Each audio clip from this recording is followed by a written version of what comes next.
A young Maasai warrior named Lemayan stood tall, his red shuka fluttering in the evening breeze. He was brave, respected, and known for guarding his people's cattle from lions and raiders. Not far away, drawing water from the river, was Nasira, the daughter of a proud elder. She was graceful, her laughter as soft as the evening wind, her eyes shining with curiosity. Many warriors had tried to win her heart, but she always turned them away. One evening, as Lemayan watched over the cattle near the riverbank, he saw Nasira struggling with a heavy calabash filled with water. Without a word, he walked over, his spear in one hand, and gently lifted the load from her head. Their eyes met, and for the first time, Nasira did not look away. That night, beneath the acacia tree, they met again. Lemayan told her stories of battles fought and stars that guided him. She listened, her heart drawn to his courage and gentleness. In return, she shared her dreams of leaving the village boundaries, of seeing lands beyond the horizon. But their love was forbidden. Nasira's father had already promised her to a wealthy cattle owner, a man older than her, whose herd stretched as far as the eye could see. If their secret meetings were discovered, it would bring shame to her family and danger to Lemayan. Still, night after night, they met beneath the acacia tree. With every word, every stolen glance, their bond grew stronger. And yet, shadows began to circle around them. Whispers in the village, footsteps that seemed to follow, eyes that watched from the dark. One night, as Lemayan held her hand beneath the moonlight, they heard the snapping of a twig. Someone was there, watching. The sound of the snapping twig sent shivers through the silence of the night. Lemayan's hand tightened around his spear, his eyes scanning the shadows beneath the acacia tree. "Who's there?" His voice cut sharply through the stillness. For a moment, nothing moved. Then, a figure slipped into the moonlight. Ancacia, Lemayan's closest friend, another young warrior from the village. His expression was troubled, torn between loyalty and duty. "Lemayan," he whispered urgently, "you should not be here. You know Nasira is promised to another. If the elders find out..." He glanced at Nasira, his voice softening. "They will not forgive you. Or her." Nasira's eyes filled with fear, but also defiance. "We did nothing wrong," she said quietly. "Is love a crime?" Ancacia sighed, lowering his gaze. "Not a crime, but dangerous. There are eyes on you both. The man your father promised you to has already sent spies. He will not let this go." With those words, Ancacia turned and disappeared into the night, leaving only his warning behind. The silence between Lemayan and Nasira grew heavy. They both knew what it meant. Their secret was no longer safe. The next day, whispers spread through the village like fire in dry grass. Women at the river, men by the cattle kraal, children playing near the huts, all spoke of stolen glances and secret meetings. And as the sun set, an elder summoned Lemayan to the council fire. The crackling flames lit the faces of the elders, stern and unyielding.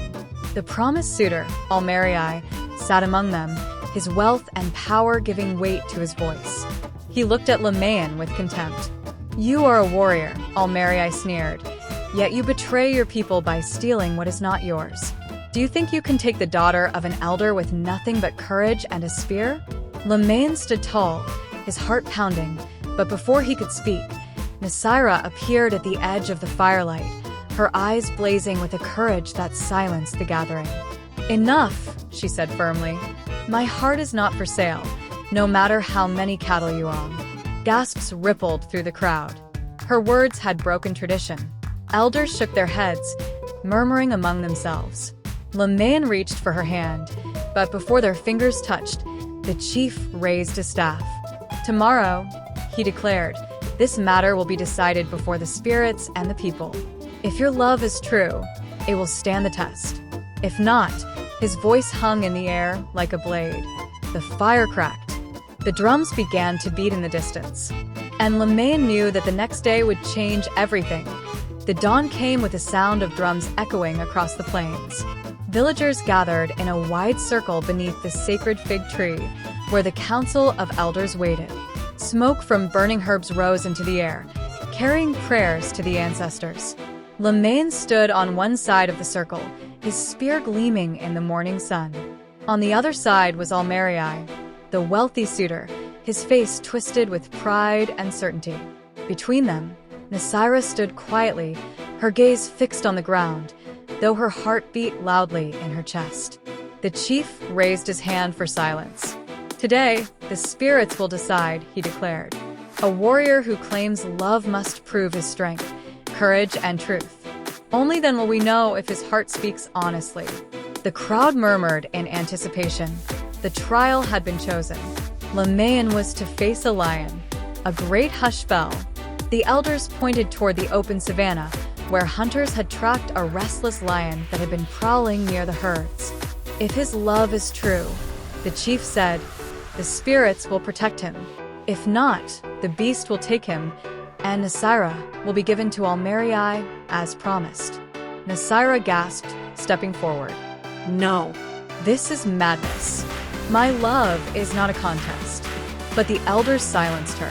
Tradition was law. Lemaine looked at her, his eyes steady. "Do not fear," he whispered, though his heart pounded. "Love gives me strength greater than any beast." He stepped forward, spear in hand, the circle of villagers following as drums beat louder and louder. Almerii smirked, certain the young warrior would not return. Beyond the village, the grass rustled. The lion's roar shook the air, deep and terrifying. Lemaine tightened his grip on the spear, the weight of Nasira's gaze burning into his back. With each step into the tall grass, he knew his fate, and their love hung in the balance. The roar came again, closer this time. The crowd held its breath. Nasira's eyes filled with tears, her lips trembling in a silent prayer. And then, through the golden grass, the lion appeared, its eyes fixed on Lemaine. The lion stepped forward, its golden mane catching the morning light, muscles rippling with power. Its growl rumbled across the plain like thunder. The crowd gasped, some turning away, unable to watch. Lemaine stood tall, his spear steady though his legs trembled. He whispered a silent prayer to the ancestors, then fixed his eyes on the beast. With a deafening roar, the lion charged. Lemaine waited until the last heartbeat, then leapt aside, thrusting his spear with all the strength his love for Nasira gave him. The spear struck true, but the lion twisted, clawing wildly, dragging Lemaine to the ground. The crowd cried out. Dust and fury filled the air. Nasira could no longer stand still. She broke through the circle, her voice ringing out above the chaos. "Lemaine!" Her cry gave him strength. With one final push, Lemaine drove the spear deeper. The lion roared one last time before collapsing in the dust. Silence fell. Only the sound of Lemaine's heavy breathing remained. He rose slowly, bloodied and trembling, but alive. The elders exchanged looks, their faces stern but full of awe. The chief stepped forward. "The spirits have spoken. His courage is true, his heart unshaken. This man has fought not only the lion, but tradition itself. His love is stronger than fear." Almeriai's face darkened with rage, but even he could not deny what all had seen. His wealth meant nothing against the courage of Lemaine's heart. Nasira ran to Lemaine, her arms wrapping around him, tears falling freely. In that moment, under the watchful eyes of their people, their love was no longer a secret, but a bond blessed by bravery. The drums began to beat again, not in mourning but in celebration. Songs rose into the sky, carrying the story that would be told for generations. Of a warrior who fought a lion for love, and of a woman who defied tradition to follow her heart. Beneath the old acacia tree where it had all begun, Lemaine and Nasira stood together, no longer hiding, their love now a legend.